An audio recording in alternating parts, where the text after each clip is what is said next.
Bright Duty. Every student matters. Now, what happened? There was a call for the parliament march to Jayaprakash Narayan and total revolution. Jayaprakash Narayan is known for his three key contributions. What was those? It was a fight against the corruption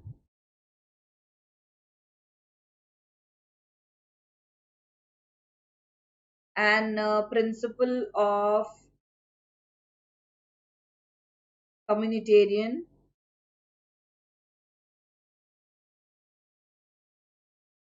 and then socialism,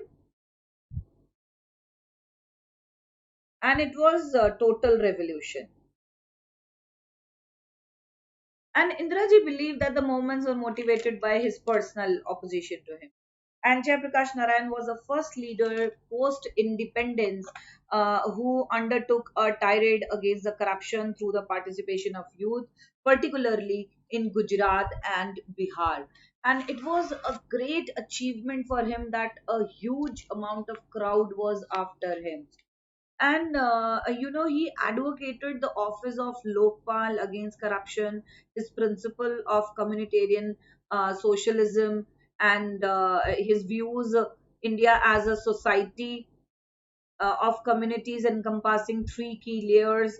Based on the above principles, he was like Jayaprakash Narayan advocated transformation of individual society and state through his call for total revolution. His political transformation, including the right to call, the importance of village, mohalla, and samitis in democratic politics, and his call for Upar ke log to join political struggle for a clean politics in the country, and the essence for transformation according to Jai Prakash Narayan, revolves around man who could be the real catalyst of change in India. Now, the historic railway strike of 1974. Do we ever realize what would happen if the railwaymen went on strike or in the track on which train runs was blocked? This is precisely what happened in May 1974. If you could see, when the National Coordination Committee for Railwaymen under the George Fernandez leadership called a strike, they were demanding bonus, better pay, better working conditions to all the railway employees. At some places, the railwaymen clashed with the railway police, and the territorial army had to be used to protect the railway tracks. Strike was declared illegal by the government. Many parts of the country were paralyzed by the railway strike. Many national leaders wanted the railwayman to withdraw the strike in the interest of the nation. After about 3 weeks of unrest, the strike was called off. 1974 railway strike in India was a major strike by the workers of Indian Railway. In 1974, this strike lasted for 8 to 27 May 1974. The 20-day strike by 1.7 million workers, the largest recorded industrial action in the world. And employees of India's largest public sector undertaking went on strike in this year. And the strike on the railway employees added to the atmosphere of the labor unrest. It also raised issues like rights of the workers and whether employees of essential services should adopt measures like strikes.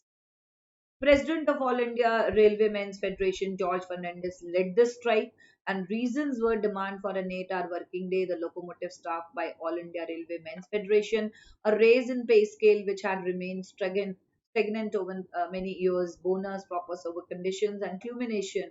Strike was brutally suppressed by Indira Gandhi government, with thousands being sent to jail and losing their job. The strike was called off on 27th May 1964. Now, there was a conflict with the judiciary as well. And what was that? It was like three constitutional issues had emerged. Can the parliament abridge fundamental rights? Can the parliamentary curtail right to property by making an amendment? Parliament amended the constitution saying that it can abridge fundamental rights for giving effects to directive principles, and the Supreme Court rejected all. The major developments: Government of India suspended three senior judges as Chief Justice, and the three senior judges and given ruling against the government in the past, and appointed and raised the Chief Justice of India, mix up constitutional interruptions and political ideologies, election case against Indira Gandhi. Raj Narayan, an opponent of Indira Gandhi, the 1971 election, challenged the election on the ground that she had used services of government service in her election campaign. And 12 June 1975, Allahabad High Court judgment Indira no more an MP and thus not PM. On June 24, Supreme Court declared Indira Gandhi could remain MP but not participate in legislative proceedings. Now called for national wide satyagraha.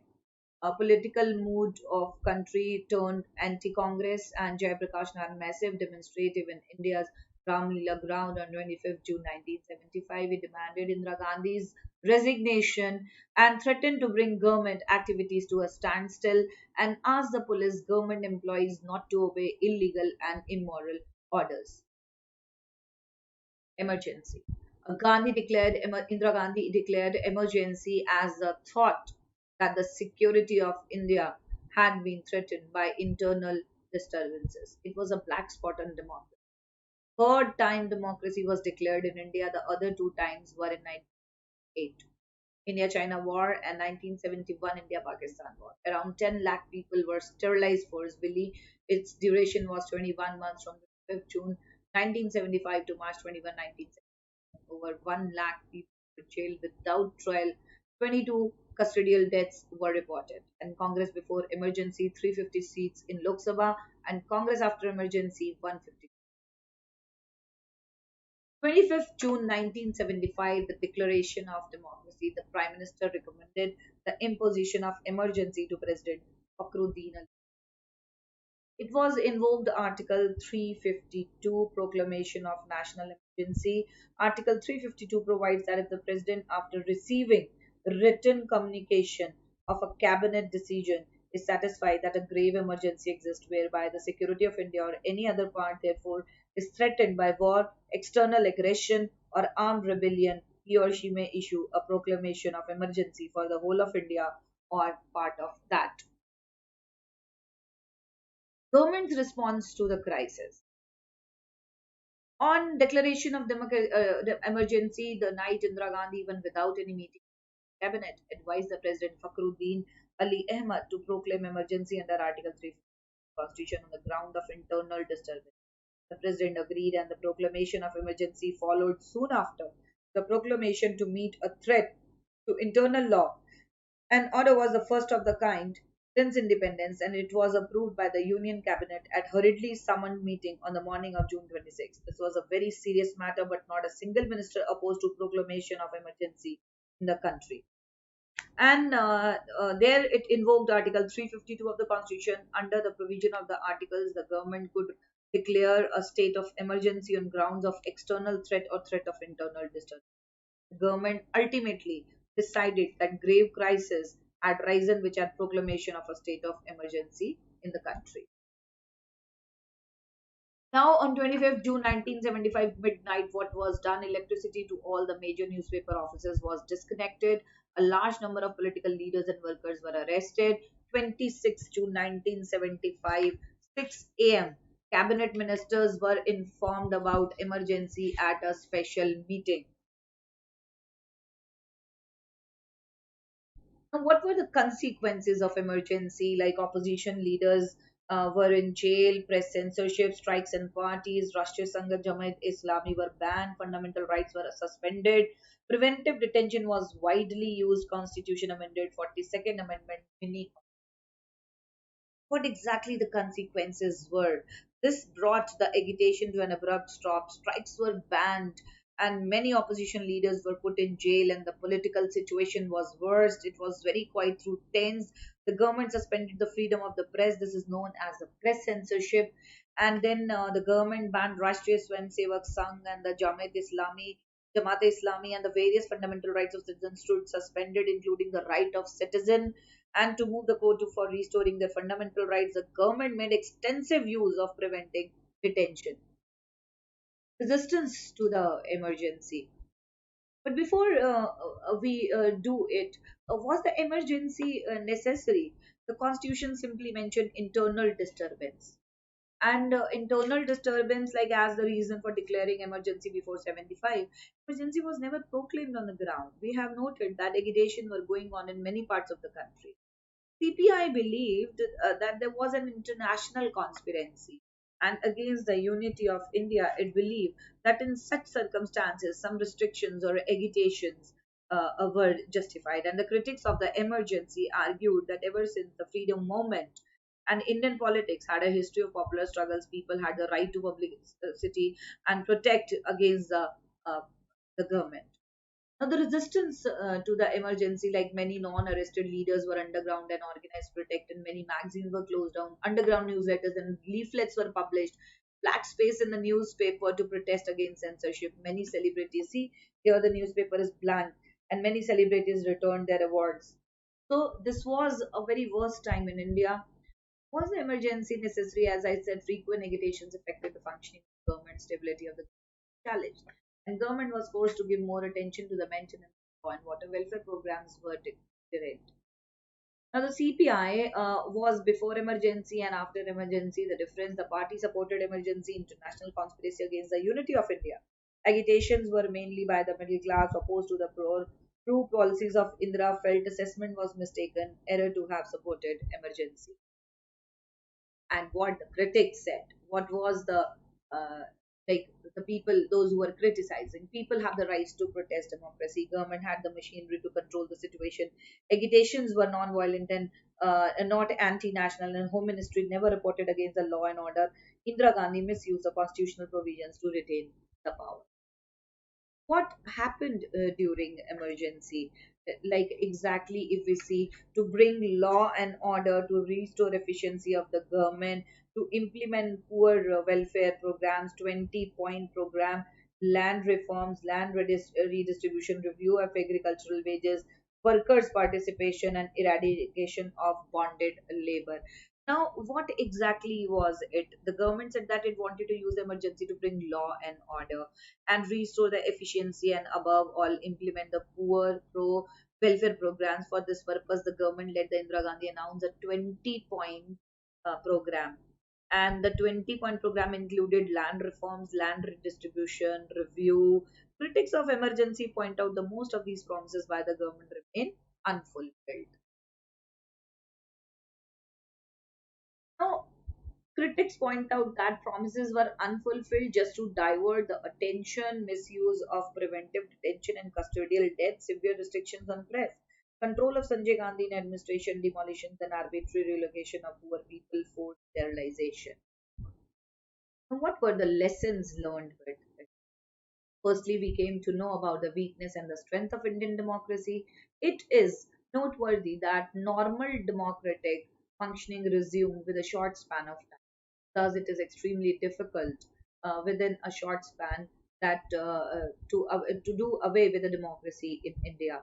Secondly, now internal emergency can be proclaimed on the grounds of armed rebellion, and it is necessary that the advice to the president to proclaim emergency must be given in writing by Union Cabinet. Thirdly, the emergency made everyone more aware of value of civil liberties, unresolved issues in Indian politics, balance between government and political protest by the parties, policies and administration become vulnerable to political pressures. And the emergency at once brought out both the weakness and the strength of India's democracy. And the lesson of emergency is that it is extremely difficult to do away with the democracy. Yeah. And emergency made everyone more aware what were the value of civil liberties. And that is true. The court too have been an active role for the emergency in protecting the civil liberties of the individual. Now let's read about the Shah Commission, and let's see why Shah Commission was appointed in 1977, and the Janata Party, and what were its findings also. It was commissioned by Janata Party and in the year 1977. It was appointed in May 1977, which was headed by J.C. Shah. Who was the head? J.C. Shah, and he retired Chief Justice of Supreme Court of India to look into the matters of allegations of abuse of authority, excesses, the malpractices, as well as action taken in the name of emergency proclaimed on 25 June 1975. And the commission performed to examine various evidences to give testimonies, even including Indira Gandhi to appear before the commission, but she refused to answer any question. And the findings of Shah Commission was like it found many excesses committed during emergency. Under preventive detention laws, nearly 1 lakh 11,000 people were arrested, and the press censorship took place without any proper legal sanction. So even general manager of Delhi Power Supply Corporation received verbal orders from the officers of Lieutenant Governor of Delhi to cut electricity to all newspapers press at 2 p.m. 2 a.m. on 26 June 1975. As I have already discussed the findings of the Shah Commission, the decision was to impose the emergency was that the Prime Minister alone she took a decision without referring the Union Cabinet. And soon after the proclamation of emergency, the supply of electricity to all major newspapers offices was disconnected so that they cannot print any news against the government. And no law or regulation authorized the official to plunge news offices in thick darkness at that hour of the night. Neatly, nearly 35,000 persons were detained under MISA, and some 75,000 persons were arrested under the Defense of India. And putting people in jail without trial was really shocking, and there were many shocking trends that emerged during emergency. Among them were the politicization of senior civil servants, misuse of mass media, and putting innocent person behind the bars.